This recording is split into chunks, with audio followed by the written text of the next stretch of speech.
तनवीर नाम का मतलब क्या है? तनवीर नाम कितना मशहूर है और इंटरनेट की दुनिया में कितना वायरल है? तनवीर एक इस्लामी नाम है और ये नाम लड़कों के लिए इस्तेमाल किया जाता है। तनवीर नाम का मतलब रोशनी और नूर है। तनवीर की इब्तदाई तारीख अरबी जुबान से निकलती है। इंटरनेट की दुनिया में तनवीर नाम की शोहरत में 2010 से तेजी देखने में आई। पिछले 15 साल में आप तनवीर नाम की शोहरत और ट्रेंड्स का ग्राफ स्क्रीन पर देख सकते हैं। आइए आप तनवीर नाम के कुछ ऐसे फैक्ट्स देखते हैं जो इसे दूसरे नामों से मुनफरिद बनाते हैं।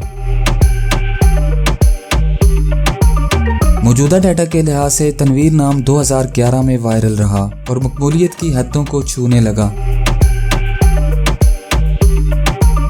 तनवीर नाम पाकिस्तान, बांग्लादेश और यूएई में बहुत पसंद किया जाता है और कसरत से इस्तेमाल में है। दुनिया भर में तनवीर नाम हर साल 6200 दफ़ा इंटरनेट पर सर्च किया जाता है। ये नाम 2011 में टॉप ट्रेंड्स में रहा।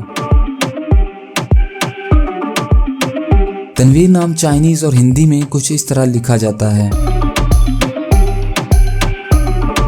अगर आपका नाम तनवीर है तो कमेंट्स में अपना पूरा नाम लिखें ताकि हम आपके लिए अलग से वीडियो बना सकें। ये वीडियो आप तनवीर नाम के किसी दोस्त के साथ शेयर कर सकते हैं। यकीनन वो इसे बहुत पसंद करेंगे। इस चैनल पर आप मज़ीद हज़ारों इस्लामी नामों के मानी, ट्रेंड्स और शोहरत का डाटा देख सकते हैं।